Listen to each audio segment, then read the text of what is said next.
କିନ୍ନର ମାନେ ନା ପୁରୁଷ ନା ମହିଳା, ସେମାନେ ବିବାହ କରନ୍ତି ନା ନାହିଁ ଏବଂ କାହାକୁ ବିବାହ କରନ୍ତି? ହଁ ଦର୍ଶକ ବନ୍ଧୁ, କ'ଣ ଆପଣମାନେ ଜାଣିଛନ୍ତି କି ଗୋଟିଏ ରାତି ପାଇଁ କାହିଁକି ଏବଂ କାହାକୁ ବିବାହ କରନ୍ତି କିନ୍ନର? ତ ନମସ୍କାର ଦର୍ଶକ ବନ୍ଧୁ, ଆପଣମାନଙ୍କୁ ସ୍ୱାଗତ କରୁଛି ଆମର ଆଉ ଏକ ନୂଆ ଭିଡ଼ିଓରେ। ତ ଆଜିର ଭିଡ଼ିଓରେ ଜାଣିବା କିନ୍ନର ମାନେ ବିବାହ କରନ୍ତି ନା ନାହିଁ। ତ ଚାଲନ୍ତୁ ଡେରି ନକରି ଷ୍ଟାର୍ଟ କରିବା ଆଜିର ଭିଡ଼ିଓ। ଯଦି ଆମ ଚ୍ୟାନେଲ ନୂଆ ଆସିଛନ୍ତି ତେବେ ଚ୍ୟାନେଲକୁ ସବସ୍କ୍ରାଇବ କରିକି ଭିଡ଼ିଓକୁ ଶେଷ ଯାଏ ଦେଖନ୍ତୁ। କିନ୍ନର ମାନେ ନା ପୁରୁଷ ନା ମହିଳା, ତେଣୁ ସେମାନେ ସାରା ଜୀବନ ରୁହନ୍ତି ଅବିବାହିତ। କିନ୍ତୁ ଆପଣ ଏହା ଜାଣି ଚକିତ ହେବେ ଯେ କିନ୍ନର ମାନେ ମଧ୍ୟ ବିବାହ କରିଥାନ୍ତି। ସବୁଠାରୁ ଆଶ୍ଚର୍ଯ୍ୟ କଥା ହେଉଛି ଏହି ବିବାହ କେବଳ ଗୋଟିଏ ରାତି ପାଇଁ ହୁଏ ଏବଂ ତାହା ତାଙ୍କ ଭଗବାନଙ୍କ ସହିତ।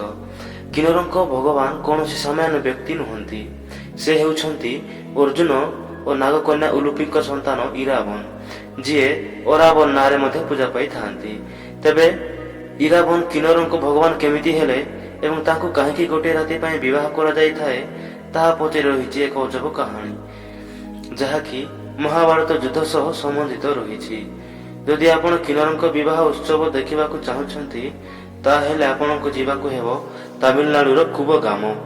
ଏଠାରେ ପ୍ରତ୍ୟେକ ବର୍ଷ ତାମିଲ ନବବର୍ଷର ପ୍ରଥମ ପୂର୍ଣ୍ଣିମାରୁ କିନ୍ନରଙ୍କ ବିବାହ ଉତ୍ସବ ଆରମ୍ଭ ହୋଇଥାଏ। ଏହା 18 ଦିନ ଧରି ଚାଲେ। 17 ଦିନରେ କିନ୍ନରଙ୍କ ବିବାହ ହୋଇଥାଏ। 16 ଶୃଙ୍ଗାରରେ ସଜାଇ ହୋଇଥିବା କିନ୍ନରଙ୍କୁ ପୁରୋହିତ ମଙ୍ଗଳସୂତ୍ର ପିନ୍ଧାନ୍ତି ଏବଂ ଏହାପରେ ସେମାନଙ୍କ ବିବାହ ସମ୍ପନ୍ନ ହୋଇଥାଏ। ବିବାହର ପରଦିନ ଇରାବନ ଦେବତାଙ୍କ ମୂର୍ତ୍ତିକୁ ସହର ସାରା ବୁଲା ଯାଇଥାଏ, ତାପରେ ତାକୁ ଭାଙ୍ଗି ଦିଆଯାଇଥାଏ। ଏହା ସହ କିନ୍ନର ନିଜ ଶୃଙ୍ଗାର ବାହାର କରି ଜଣେ ବିଧବାଙ୍କ ଭଳି ବିଳାପ କରିଥାନ୍ତି। କୁହାଯାଏ ଯେ ମହାଭାରତ ଯୁଦ୍ଧ ପୂର୍ବରୁ ପାଣ୍ଡବମାନେ ମା କାଳୀଙ୍କୁ ପୂଜା କରିଥିଲେ। ଏହି ପୂଜାରେ ଜଣେ ରାଜକୁମାରଙ୍କ ବଳିର ଆବଶ୍ୟକତା ପଡ଼ିଥିଲା।